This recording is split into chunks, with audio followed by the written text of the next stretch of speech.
오늘도 주님의 말씀을 통해 하나님 나라를 누리는 복이 있기를 주님의 이름으로 축원합니다. 오늘 본문의 말씀은 예수님께서 이제 예루살렘에 입성하시는 것을 기록하고 있습니다. 그래서 오늘의 본문부터 11장부터 15장까지는 고난주간에 발생한 사건을 기록하고 있는 거예요. 11장부터 15장까지, 그러니까 총 5장에 걸쳐서 기록하고 있는데, 이건 마가복음의 3분의 1에 해당되는 부분이죠. 그러니까 여기에 굉장히 집중하고 있어요. 예수님께서 십자가 지시게 되시는 그 한 주간의 일을 아주 상세하게 기록하면서 본서에 어떻게 보면 핵심 부분을 이루고 있습니다. 그래서 예수님의 그 고난을 집중해서 조명해 보여주면서 마가복음은 예수님의 어떤 모습에 초점을 맞춘다 그랬어요? 고난받는 종으로서의 모습에 초점받고 있다고 했죠.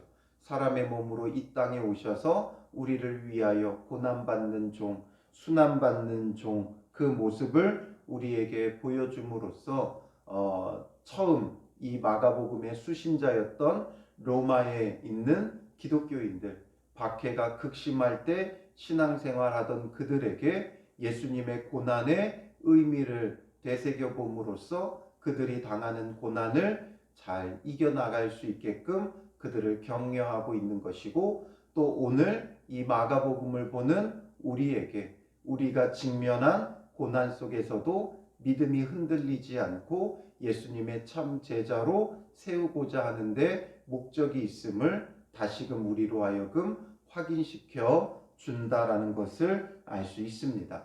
그래서 그 고난을 위해 예수님께서 스스로 예루살렘으로 올라가시는 거예요.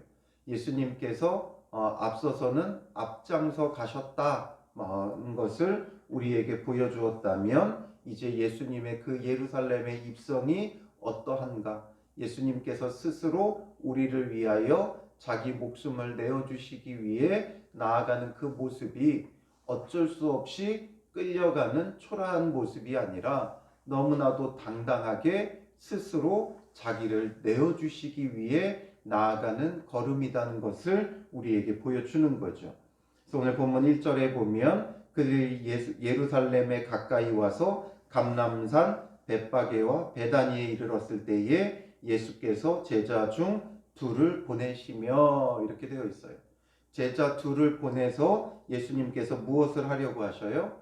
그들에게 내려준 명령이 있죠. 2절에 보면 너희는 맞은편 마을로 가라. 그리로 들어가면 곧 아직 아무도 타보지 않은 나귀 새끼가 매여 있는 것을 보리니 풀어 끌고 오라. 만일 누가 너희에게 왜 이렇게 하느냐 묻거든 주가 쓰시겠다 하라. 그리하면 즉시 이리로 보내리라 하시니, 말하고 있어요.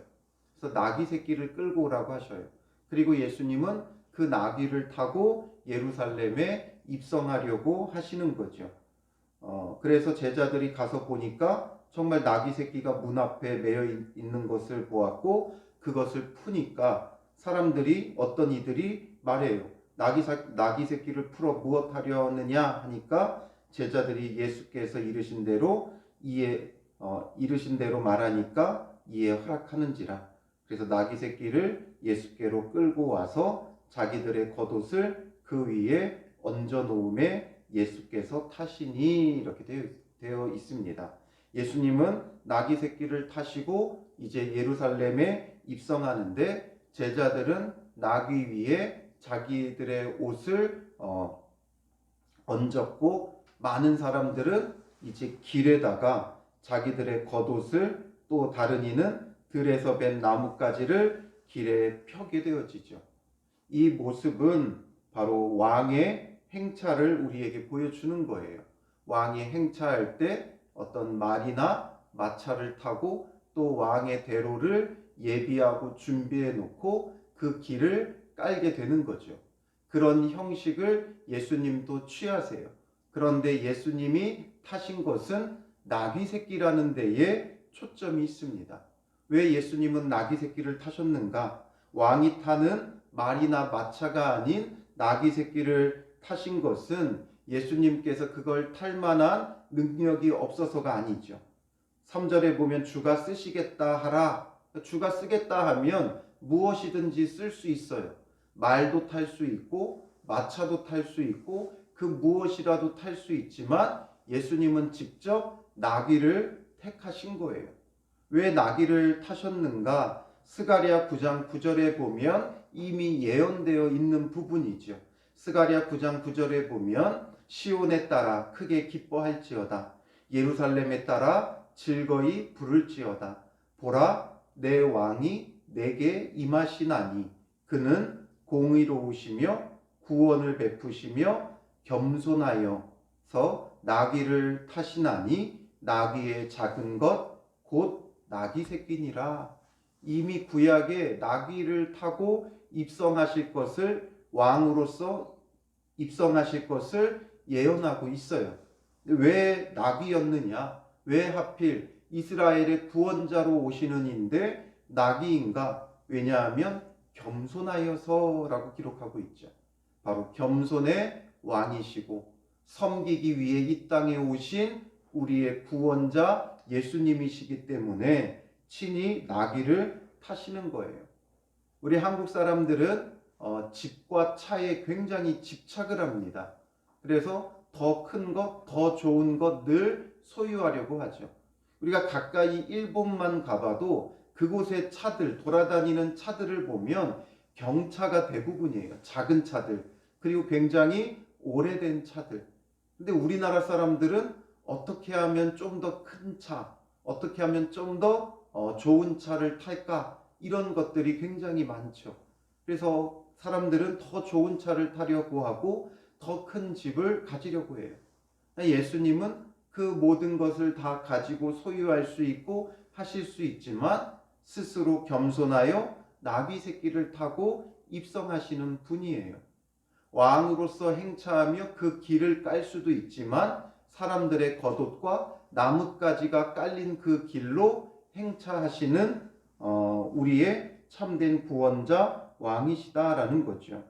그래서 예수님께서 구원자로 이스라엘의 참된 왕으로 임하셨기 때문에 예수님의 그 행차에 많은 사람들이 앞에서 가고 뒤에서 따르면서 소리를 질러요. 어떻게 소리를 지릅니까? 호산나 찬송하리로다. 주의 이름으로 오시는 이여 찬송하리로다. 오는 우리 조상 다윗의 나라여 가장 높은 곳에서 호산나 하더라. 호산나 외치며 예수님을 따르고 있어요. 이 호산나라는 건 이제 히브리어인데 야사라는 구원하다라는 말하고 나라는 원컨대라는 뜻의 말과 합쳐진 거예요. 그러니까 직역하면 원컨대 구원하소서 이런 뜻이죠. 원컨대 구원하소서. 그럼 원컨대 구원하소서라는 말은 원컨대라는 데는 지금이라는 뜻도 있고 간구하오니라는 뜻도 있어요. 그러니까 지금 간구하오니 구원하소서 이런 뜻이죠. 그러니까 의역하면 그래요. 직역하면 원컨대 구원하소서고 의역하면 지금 간구하오니 구원하소서. 그래서 이스라엘 사람들은 언제 호산나를 외쳤냐 하면 그들의 초막절, 애굽에서 구원해 주신 하나님의 그 구원을 감사하며 또 메시아를 보내주셔서 구원해 주실 것을 사모하면서 초막절, 장막절 때에 제단 주위를 돌면서 호산나 외치며 찬양했어요. 그래서 시편 118편 25절에 보면 여호와여 구하옵나니 이제 구원하소서. 여호와여 우리가 구하옵나니 이제 형통하게 하소서. 이 찬양이 바로 호산나예요. 그래서 호산나 외치며 초막절 때에는 제단 주위를 돌며 환호성을 지르고 함성을 질렀어요. 그때의 그 모습처럼 지금 예수님을 따르는 자들이 호산나 외치며 예수님의 구원을 이제 사모하고 바라며 예수님의 입성을 왕의 입성, 이스라엘 왕의 행차로 맞이하고 있는 모습을 보여주고 있어요. 그래서 예수님은 이것을 통해 예수님은 우리의 죄를 십자가에서 지시기 위해 샬롬의 왕으로, 평강의 왕으로 예루살렘에 입성하시는 거예요. 그래서 참된 우리의 평강의 왕, 그 예수님은 겸손하여 나귀를 타며 입성하는 모습을 보여주고 있다라는 거죠. 그러니 예수님은 일부러 나귀를 타시는 거예요. 겸손의 왕으로 우리를 섬기기 위해 이 땅에 오셨기 때문이죠. 그래서 앞서서도 인자가 온 것은 마가복음 10장 45절에 인자가 온 것은 섬김을 받으려 함이 아니라 도리어 섬기려 하고 자기 목숨을 많은 사람의 대속물로 주려 함이니라. 자기 목숨을 대속물로 주려고 하는데 삐까뻔쩍하고 화려할 필요가 없는 거예요. 그래서 스스로 낮아지고 겸손하여지는 거죠. 우리는 이 예수님의 겸손한 섬김을 통해 구원을 얻은 자들이죠. 그렇다면 오늘 우리의 삶도 어떠해야 되는가? 정말 삐까뻔쩍하고 화려하고 멋진 인생을 사모할 것이 아니라 스스로 나귀를 타시는 예수님의 모습을 본받아야 되는 거예요. 그래서 우리는 어떻게 하면 더 크고 좋고 화려한 것을 누릴까가 아니라 예수님을 본받아 정말 최대한 우리는 검소하고 겸손하고 섬기는 자리로 나아가는 그런 삶이 되어져야 하는 것이죠. 우리는 무엇을 바랍니까? 나귀를 원합니까? 말이나 마차를 원합니까?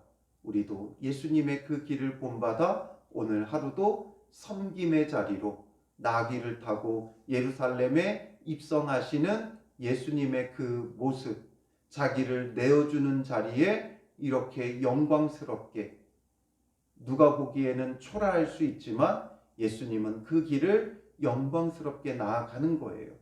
제자들은 이해하지 못했던 영광 중에 임하시는 그때가 바로 이런 모습으로 예수님은 나아간다는 거죠. 그러므로 하나님께서 우리에게 주신 삶의 자리, 사명의 자리, 우리가 영광스럽게 나아가며 항상 내게 맡겨진 사명을 영광스럽게 감당하는 자가 되어져야 되는 거예요. 그래서 우리가 어떤 외부적인 환경에 위축되거나 주눅들지 말고 예수님처럼 당당하게 왕의 행차, 나귀를 타면서도 사람들의 겉옷과 나뭇가지 위를 걸으면서도 왕으로서 행차하시는 그 모습을 우리는 기억하면서 오늘 우리는 왕의 자녀로서 예수 그리스도를 믿고 하나님의 자녀된 자들로서 왕의 자녀로서의 삶을 영광스럽게 여기며 나아가야 한다는 것이죠. 그래서 우리는 항상 주님 안에서 나귀를 타시는 예수님의 모습을 본받아 겸손하게 섬기며 나누며 영광스러운 그 길을 기쁨으로 걸어가야 한다는 거죠. 오늘 주어진 자리, 누가 보기에는 보잘것없고 초라할 수도 있는 자리겠지만 우리에게는 하나님이 주신 섬김의 자리, 우리가 죽어짐으로 모든 사람을 구원할 수 있는 복된 영광스러운 자리라는 것을 우리는 잊으면 안 되는 거죠. 그래서 오늘 하루도 여러분 어깨를 펴고 하나님의 자녀로서 당당하게 그 삶을 영위해 나가는 믿음의 사람들 되시기를 주님의 이름으로 축원합니다. 기도하겠습니다.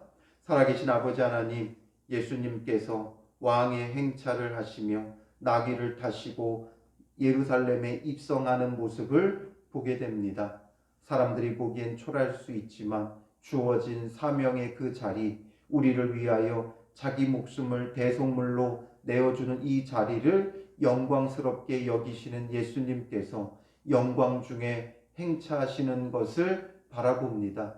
그때의 모든 사람들이 호산나 외치며 예수님의 구원을 사모했듯이 오늘 우리가 낮아지고 죽어지고 섬길 때 믿지 않는 영혼들이 호산나 외치며 주님의 구원을 바라볼 수 있는 영광스러운 삶의 자리가 되게 하여 주시옵소서.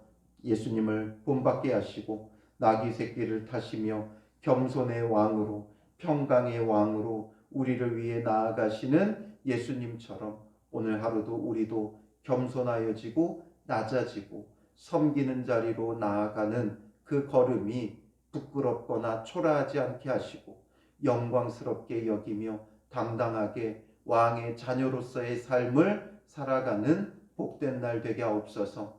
영광 중에 예수 그리스도를 바라보게 하여 주실 줄 믿사오며 예수님의 이름으로 기도합니다. 아멘.